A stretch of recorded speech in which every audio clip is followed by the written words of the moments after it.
Olá, meu caro internauta, muito bom dia, boa tarde, boa noite a você que está aí, que nos dá o prazer de ter essa honra que é a sua companhia conosco todos os dias. Se não for de manhã, você vai ver à tarde, o programa vai ver à noite, mas enfim, você está nos prestigiando, isso é o que importa. E nós estamos aqui no Conexão Rondônia ao vivo, programa diário, via Facebook e via YouTube, ok? No site rondoniaovivo.com, aliás, o site mais acessado da região norte.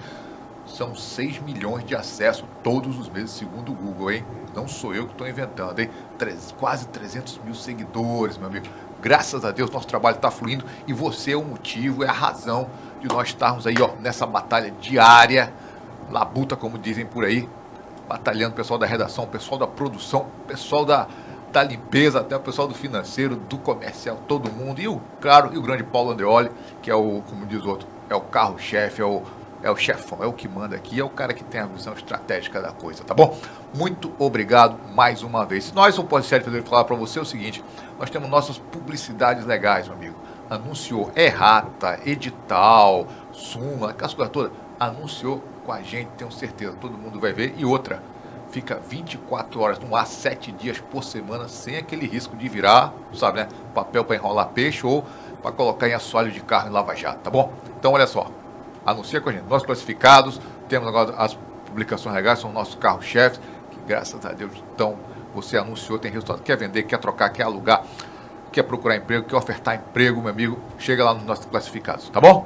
Um abraço. E hoje eu vou falar, sabe o que, meu amigo? Eu vou falar algo muito importante, gente. É um pessoal que está aqui em Porto Velho, que não é de hoje, não é de ontem, não, meu amigo. Chegou aqui em Porto Velho quando essa estrada aqui, essa BR-364, que muita gente só conhece, ela asfaltada, era só um caminho, uma picada para, como diz o outro, caminho de onça. E olhe, tá bom? Pessoal do Exército. E nós estamos aqui para falar com o general de brigada José Eduardo de Oliveira, da 17ª Brigada. General, muito bem-vindo ao Conexão Rondônia ao Vivo e ao Rondônia ao Vivo. Obrigado pela oportunidade, é um prazer enorme estar contigo aqui novamente, estar com os nossos telespectadores, nossos ouvintes, e falar um pouquinho sobre a nossa brigada é um motivo de muito orgulho. Obrigado pela oportunidade. Tá certo, general. General, o nosso programa tem uma coisa que assim, que você é o general, eu tô lhe conhecendo hoje, tem muita gente que te conhece, mas tem gente que não sabe quem é o senhor, né? Então, se apresente. Quem é José Eduardo Leal de Oliveira, ou General Leal, né? Sou natural do Rio de Janeiro, né? Tive a oportunidade de fazer a nossa Academia Militar das Agulhas Negras, de 84 a 87, e de lá rodei o Brasil, de norte a sul, de leste a oeste. Eu já tive a oportunidade de conhecer todos os cantos desse nosso querido Brasil. Passei por aqui em 2004, 2005 e 2006, 3 anos muito felizes como oficial de operações e oficial de logística da nossa brigada. E em março do ano passado, com a promoção a general de brigada, eu fui brindado pelo comandante do Exército, pelo general Vilas Boas, com o comando da nossa brigada Príncipe da Beira. E com isso voltei a Rondônia, voltei a Porto Velho, voltei à nossa brigada, que é um estado muito querido, né? Como dizem por aí, eu bebi a água do Rio Madeira e voltei muito feliz. Fica, aqui não tem essa, eu lhe digo, bebeu água do Madeira, você pode rodar muito, mas volta. Eu sou prova disso. Rodei, mas acabei voltando porque a gente... Isso é verdade. Essa água aqui, ou então esse sol bonito, esse pôr do sol chama atenção, né? Como está no hino de Rondônia, né? Ô, o senhor gostou do hino? Eu digo que o hino de Rondônia é o único hino que as pessoas cantam querendo dançar. Verdade, é muito bonito, é muito bonito. Eu acho muito interessante. Leonel, o senhor que é da 17ª Brigada, como é que está a atuação da 17ª Brigada hoje? É importante essa pergunta porque o ponto inicial para a resposta está em cima daquilo que é a nossa brigada, né? Uhum.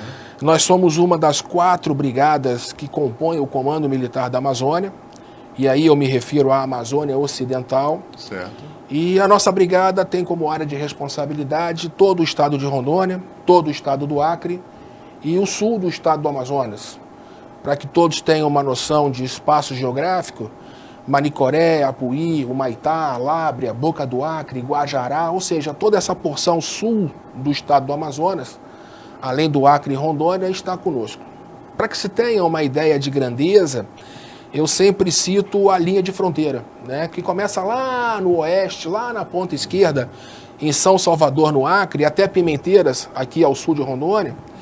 Essa linha de fronteira são 2.700 quilômetros. Ou seja, uma área, uma linha, né, um espaço geográfico muito grande, que, por exemplo, quase se compara com a fronteira Estados Unidos-México, que são 3.100 quilômetros. Então a gente vê, né, a grandeza geográfica da nossa área de responsabilidade. A atuação nossa basicamente está em cima daquilo que a Constituição e a legislação nos impõem. Isso é um ponto muito importante que a gente sempre tem que procurar passar para todos. Não se faz aquilo que se quer fazer, a gente faz aquilo que está escrito, aquilo que é lei, aquilo que está em um determinado instrumento legal, seja na nossa Constituição Federal, no seu artigo 142, que define, né, o que são as forças armadas, não está presente como nós gostaríamos. E um ponto que eu achei interessante que o senhor falou é a abrangência da sua brigada, que vai lá do Acre até o sul de Rondônia. O senhor comparou com a fronteira dos Estados Unidos e México. E nós estávamos conversando antes, e o senhor havia falado, né, que lá é um país só. E aqui não, são dois países, Bolívia, o Peru, e numa área, de certa forma, não sei se eu estou certo com o que eu vou falar, mas de certa forma um vazio populacional, que é essa Amazônia toda, né? Isso é verdade, porque esse vazio populacional na área, na parte brasileira, também se aplica à parte peruana e boliviana na linha de fronteira. Então a gente tem, pela Amazônia, pela dificuldade de acesso, pela hostilidade da região, do clima, acaba que a população não ocupa. E quando não ocupa, esse vazio fica aberto a diversos delitos, diversas ações não tão desejáveis quanto nós gostaríamos. Os Estados Unidos faz fronteira com o México. Nós temos dois países amigos, Bolívia e Peru, mas que são produtores de ilícitos de droga que todos nós conhecemos. É só desfolhar qualquer meio de imprensa que você vai ver Peru e Bolívia como top 5, né? Tá nos 5 mais produtores de droga. Opa! E isso faz com que a nossa atuação na faixa de fronteira seja bem intensiva. Tá certo. General, hoje qual que é o contingente da 17ª Brigada? A nossa brigada ela está composta por 4 batalhões, né? Um em Cruzeiro do Sul, um em Rio Branco, um em Guajará-Mirim, temos 7 pelotões de fronteira e além de nós tem tropas que não são da brigada, mas que indiretamente estão conosco, que são os 2 batalhões de engenharia de condução. 5.000 homens é o efetivo aproximado, né? Então é em torno de 5.000 homens que nós temos em toda essa área. É gente pra caramba, general. Homens e mulheres. Poderia ser maior esse efetivo? Você acha que teria necessidade de ser maior? A gente sempre opta ou sempre gosta de ter mais gente, porque quanto mais gente, mais é a efetividade da nossa presença. Mas um dado interessante, e eu comentei contigo anteriormente, a Amazônia, ela não é de hoje, é a área prioritária do Exército. A Amazônia, para o Exército, é a área estratégica prioritária. E com isso, nós temos um efetivo considerado satisfatório, que vem aumentando ao longo do tempo, já foi em torno de 10.000 homens e hoje são 21 na Amazônia como um todo. Então 5.000, se não é o que se gostaria, é o que se tem e se cumpre bem as nossas missões. Tem perspectiva de aumentar esse volume de pessoas? Possível sim, mas é um estudo estratégico que o Exército faz como um todo e hoje não se tem nada de concreto.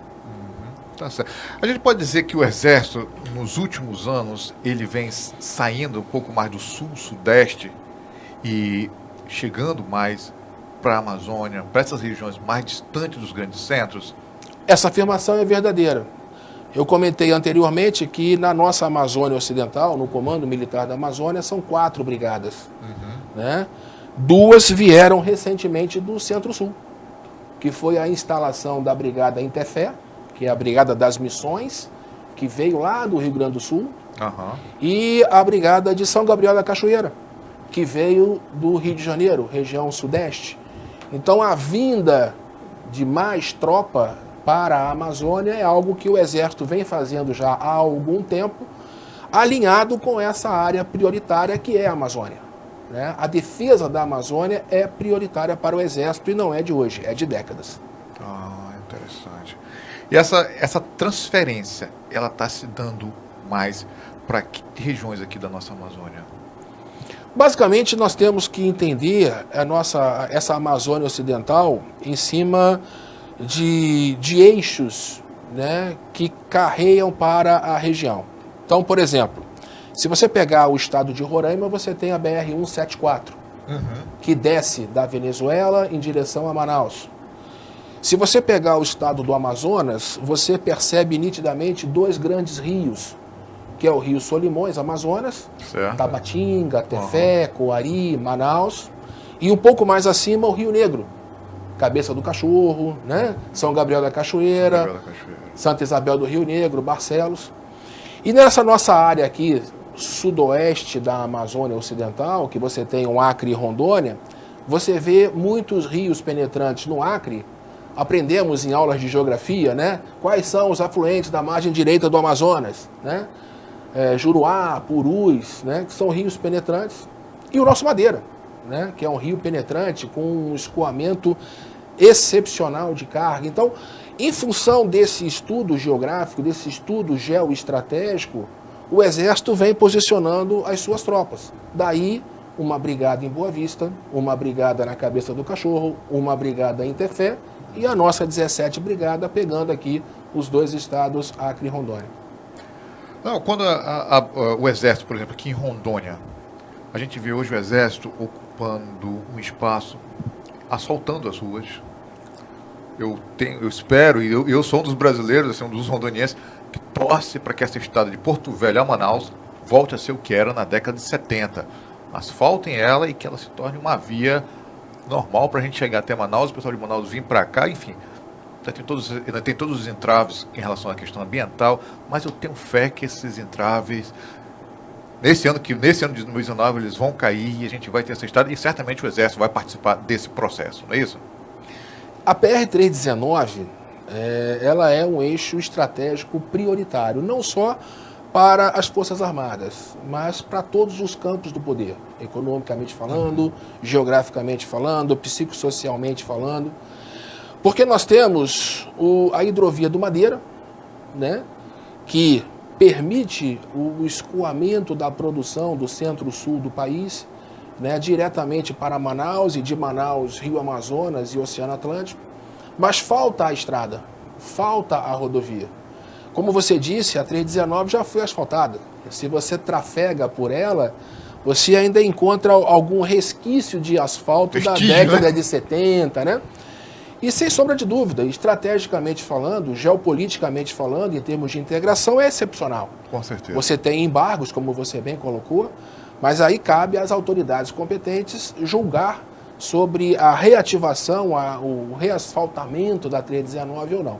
Quanto à sua importância estratégica, eu acho que todos nós concordamos que ela é essencial. Tá certo. General, outro ponto que eu queria abordar era em relação, aí já saindo um pouco dessa questão de geopolítica, da estratégia, em relação aos jovens que entram no Exército hoje, certo? Você tem um número de quantos se alistam e quantos encaram a carreira militar?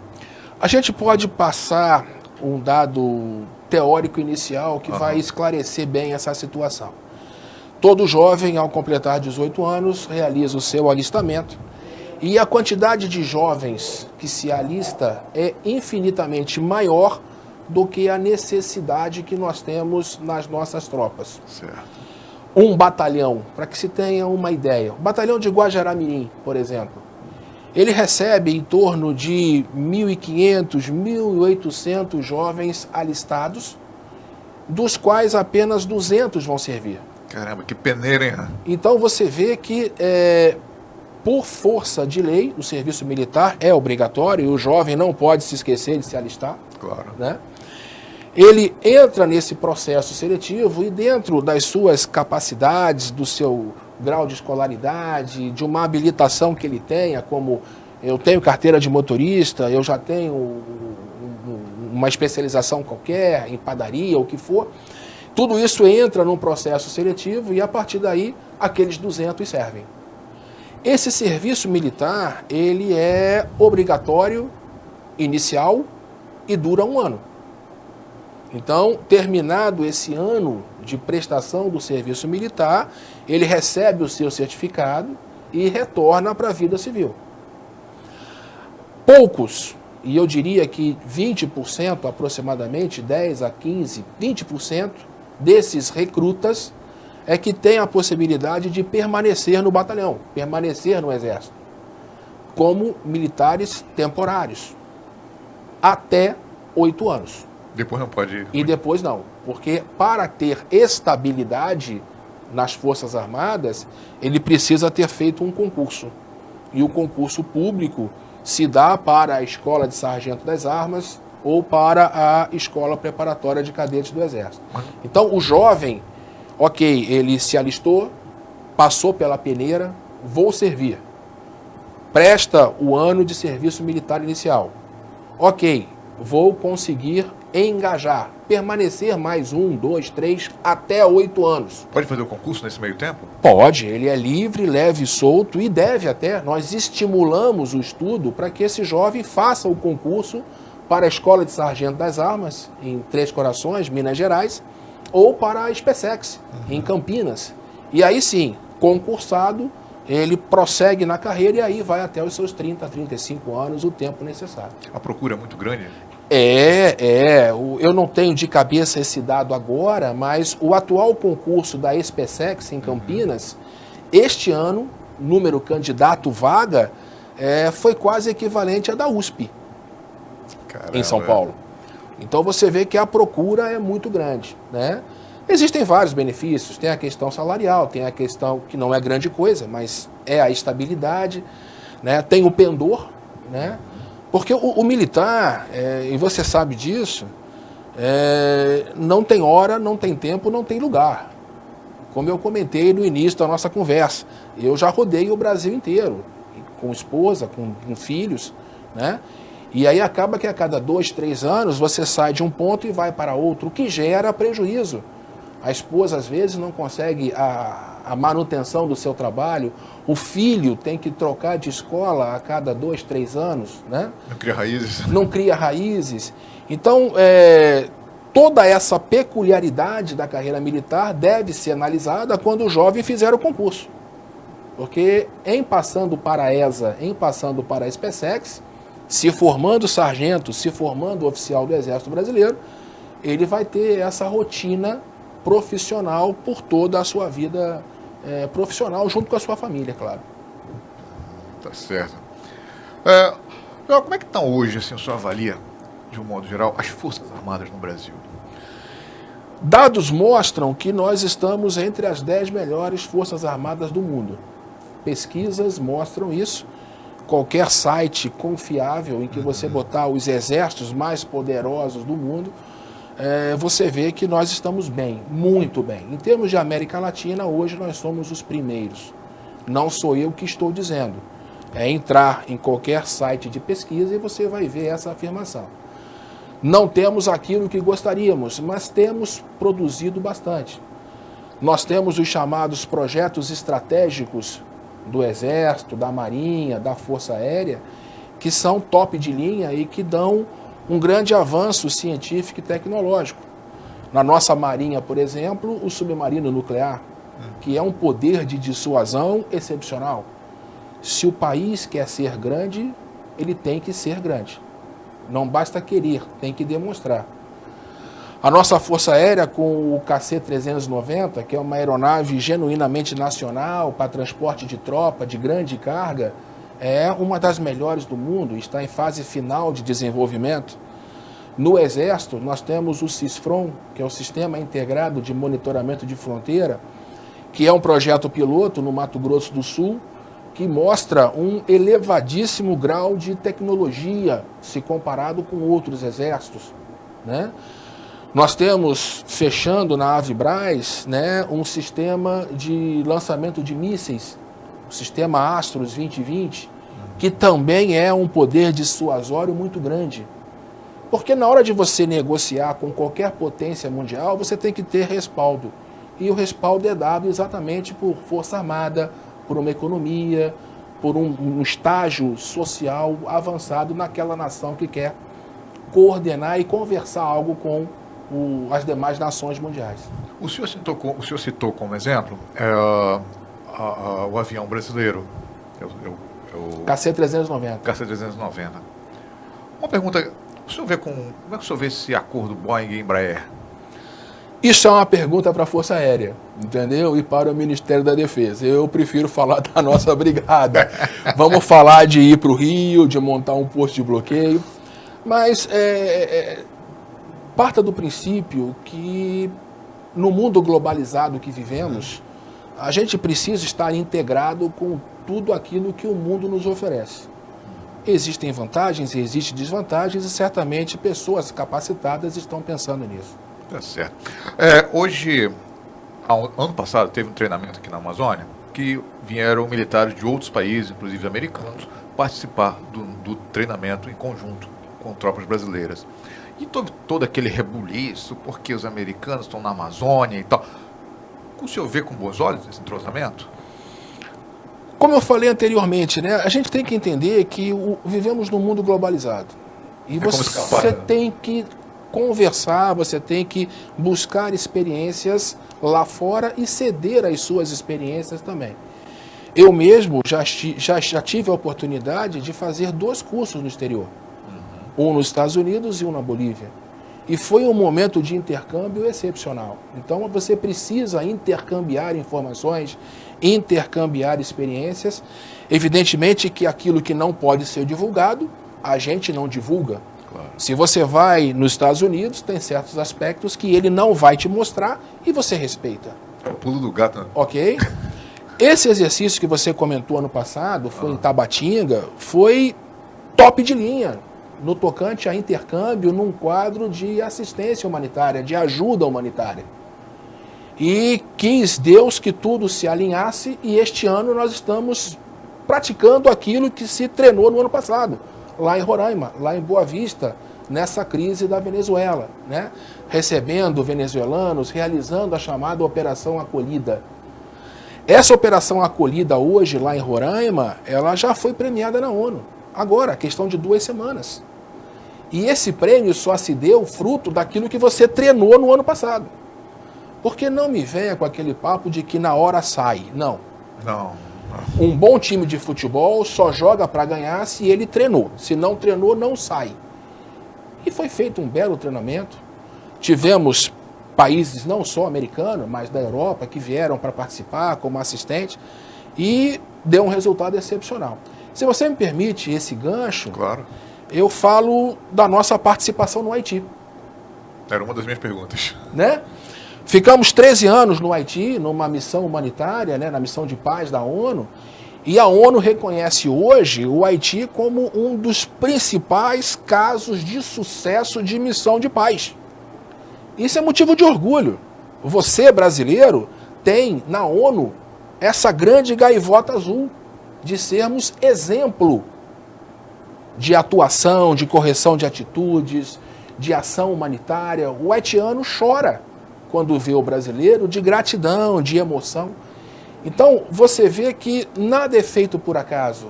E hoje você precisa intercambiar experiências naquilo que pode ser intercambiado.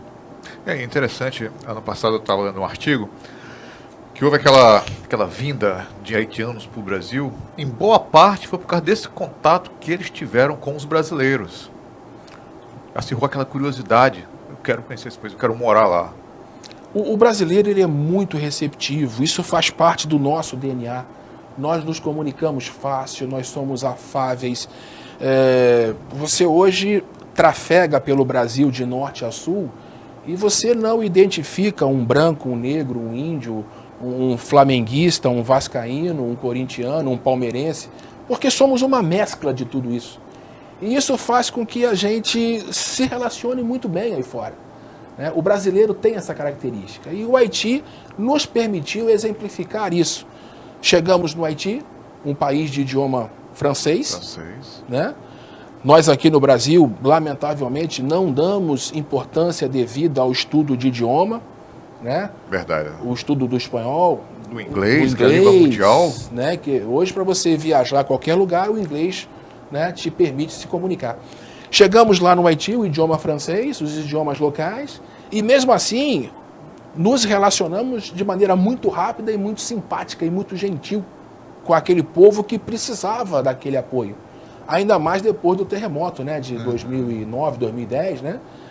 Então, o haitiano sente por nós uma segunda pátria, uma segunda nação. Ele se identifica muito com a gente e isso é muito gratificante. Que bom, eu fico contente quando eu ouço esse tipo de afirmação, porque muitas vezes nós brasileiros, e eu me incluo também, às vezes a gente tem uma visão muito pessimista do Brasil em todos os sentidos. Temos nossas falhas, claro que temos como qualquer nação, mas temos nossos prós também. Eu passei um tempo fora do Brasil e quando você está fora, você começa a ver o teu país com outros olhos, até um olhar mais crítico de certa forma. Mas você também consegue ver algumas coisas muito positivas. E eu acho muito interessante quando eu vejo muita gente falando, isso não é parâmetro. Mas para mim é. É quando eu vejo um estrangeiro que vem, por exemplo, como eu tenho alguns amigos, quando vem ao Brasil pela primeira vez, falam bem assim, vocês riem muito aqui, né? Porque lá fora não tem essa coisa do riso fácil, essa coisa do brasileiro, de tudo, ele tem uma piada, ele perde o amigo, mas não perde a piada. É ou não é? Verdade. Às vezes soa como politicamente correto, como diz respeito, mas mostra um pouco mais que nós lidamos com nossos problemas, aprendemos com ele, mas lidamos de uma forma mais relax, digamos assim. Eu acho isso uma vantagem, não? O senhor não concorda? O senhor que teve experiências fora do Brasil como militar. Isso é verdade. E somos respeitados, né? Pela diversidade que nós temos. Nós temos militares especialistas em ambiente. O Brasil nos permite isso. Uhum. Nós temos a selva amazônica, nós temos o Pampa Gaúcha, nós temos o Pantanal Mato-Grossense, nós temos o semiárido nordestino, né, o nosso sertão. Esse mundo d'água chamado Amazônia. Então você acaba que se especializa e ganha essa expertise por rodar Brasil afora. E a nossa índole é essa. É uma índole de paz, pacífica, de respeito às leis, mas por mais que se crie, a gente tem que ser otimista naquilo que se faz e naquilo que se vê.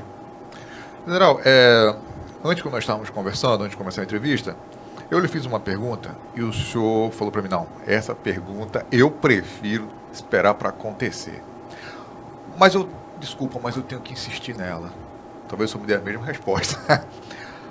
Mas, com esse novo governo, está nessa fase de transição, para nós que moramos na Amazônia, o senhor concorda que a tendência, ou que a expectativa nossa e que pode acontecer é que nós sejamos vistos com um pouco mais de importância? Essa região, eu digo que é uma região que, esse mundo da água não é qualquer lugar do mundo que você encontra. Esse sol, esse período de chuva, essa diversidade, uma floresta que acho que não tem como ninguém conseguir mensurar o valor da floresta amazônica. Porque isso aí eu digo sempre, quando eu passo numa mata, eu falo, gente, isso é uma farmácia que ninguém sabe o que tem aí dentro.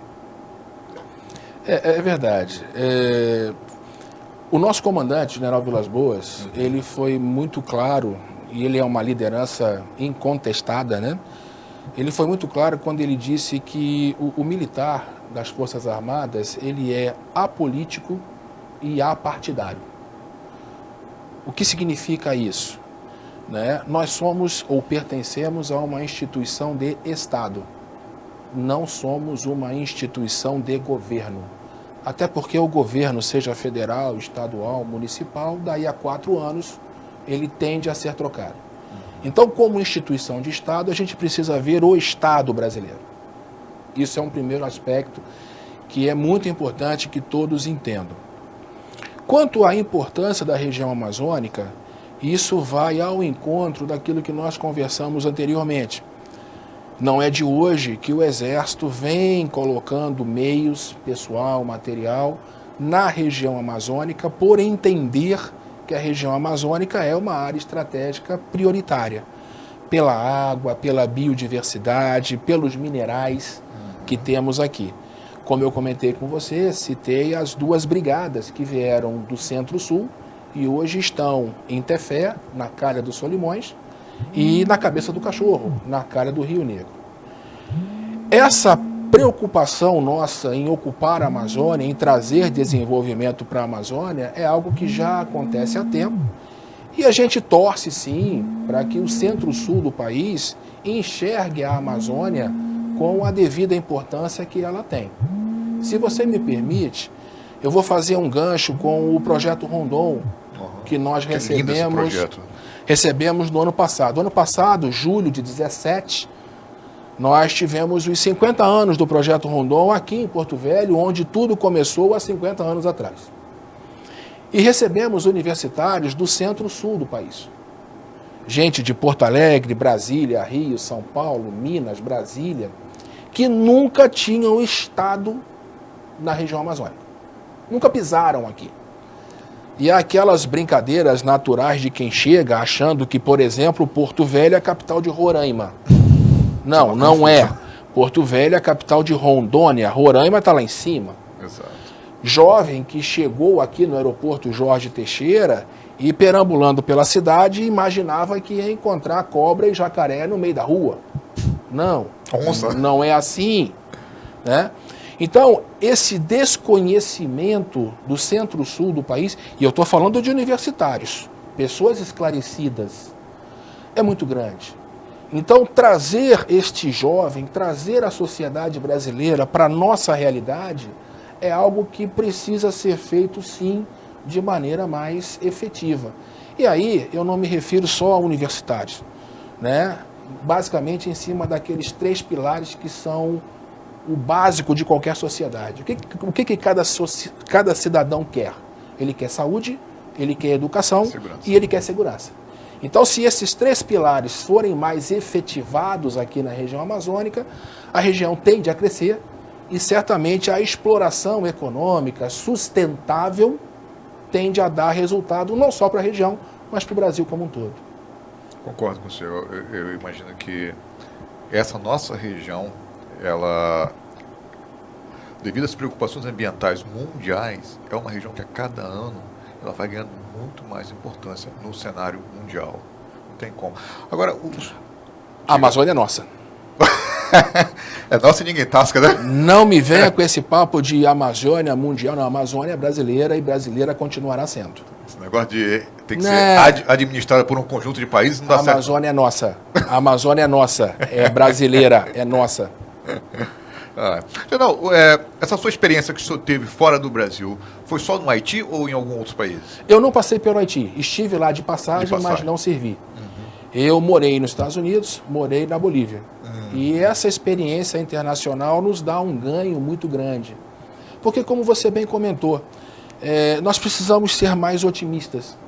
As coisas talvez não estejam como a gente gostaria. Mas olhando de fora, você vê que também não está tão ruim assim. A gente precisa mudar e melhorar muito em muitas coisas. Mas não é tão ruim. E quando você sai da caixa, né, e vê de fora, como você comentou, você começa a ver certas vantagens que países aí fora não têm, sociedades aí fora não têm. Então, nós temos que ser otimistas, sim. A gente tem que acreditar que vai melhorar, né? E aí vai naquilo que nós conversamos também antes, sobre a importância de se mudar conceitos, principalmente dos jovens, da garotada. Temos que investir nos jovens, fazer com que ele valorize aquilo que é verde e amarelo, azul e branco, né? O respeito à nossa bandeira nacional, o nosso hino nacional. Eu sou de uma geração em que eu tinha na escola, nós tínhamos na escola, educação moral e cívica e organização social e política brasileira. Noções de civismo, de patriotismo, né? A nossa geração, a minha geração, a sua geração, é aquela que sabia cantar o hino nacional. Verdade. Hoje, eu arrisco, lamentavelmente eu digo isso, eu arrisco a dizer que tem jovem que não conhece o hino nacional. Conhece o funk daqui, o funk da colar, mas o hino nacional não consegue cantar. Então a gente precisa valorizar isso e respeitar aquilo que é nosso, acreditar naquilo que é nosso. Eu sou uma pessoa otimista. Só falando em hino, eu me lembro que outro dia eu falei com uma pessoa, eu disse bem assim, sabia que se tem um hino, o hino brasileiro é bonito, o hino de Porto de Rondônia é bonito também, mas para mim o hino da independência é uma obra-prima, a melodia, as estrofes, são coisas assim que eu acho que... E a cada 10 pessoas que você perguntar, talvez um saiba. Não é que eu... Foi perdido. Hino da independência tem? A independência tem hino? Tem. Eu falei, tem, meu. Japonês. Exato, exatamente. E é um hino lindo, bonito. Aquilo aí pra mim é uma... Uma obra de arte. É uma obra que não tem o valor que deveria. Eu lamento muito. Mas, general, infelizmente, eu sempre falo para os meus entrevistados, a gente, se pudesse, ficaremos aqui uma conversa de 1, 2, 3 horas brincando, porque é muito assunto para a gente conversar. Mas nós temos tempo e tem o pessoal do esporte daqui a pouco entra também, que aliás é muito importante também, né? Eu queria que você deixasse o seu recado para os rondonienses. Nossas câmeras e nossos microfones estão à sua disposição para suas considerações finais. Eu agradeço a oportunidade, realmente é muito bom estar aqui, né? Se puder vir mais vezes, virei com toda a satisfação. Ter essa conversa, ela é bacana, porque desmistifica um pouco a ideia do que é o soldado. Né? O soldado usa o camuflado, mas por detrás dessa farda tem um cidadão comum, como qualquer outro, que tem o seu time de futebol, que tem as suas paixões, os seus momentos, as suas contas a pagar no final do mês. As alegrias e as tristezas. As alegrias e tristezas. E conversar um pouco é bacana, porque a gente consegue passar um pouco do que se faz. Humaniza, né? No braço forte, na mão amiga, na valorização do cidadão. Nós temos que ter cidadãos mais comprometidos com o bem comum. É essencial que se coloque o bem comum acima do interesse individual, né? Que se tenha esse espírito de coletividade, de patriotismo, de amor ao nosso país. E com certeza, por aí a gente consegue começar a melhorar. Novos tempos virão, mas as Forças Armadas, desde Caxias, continuam presentes e para nós estar com a sociedade é um motivo de muito orgulho. É o braço forte, é a mão amiga, 24 horas por dia, 7 dias por semana. Selva. Bom, eu quero que você saiba o seguinte, que o Rondônia Viva está de portas abertas aqui. A hora que tiver, nós estamos à sua disposição aqui para colaborar também, tá bom? Os prós e os contras também, para marcar. Excelente. Ó, tenho que dar um recado aqui do pessoal dos internautas. A Janaína Oliveira está dando um alô. Valeu, então, Michel Oliveira, acho que deve ser o parente dela. Valeu, Janaína, obrigado, e o Michel também. A Amazônia Segura, parabéns, Rondônia ao Vivo. Obrigado. Luiz Carlos Pereira, Selva, parabéns pela entrevista. E o Alex Viana, parabéns, general. Gostei da sua posição. Que bom. Tá certo. E a você que ficou aí, que nos prestigiou, eu te mando um grande abraço. Desejo uma quarta-feira de muita luz, muita paz, muita saúde e, acima de tudo, muito equilíbrio, meu amigo. E amanhã estaremos de volta aqui mais uma vez, tá bom? Um abraço e muito obrigado pela tua companhia. Fica na paz de Deus.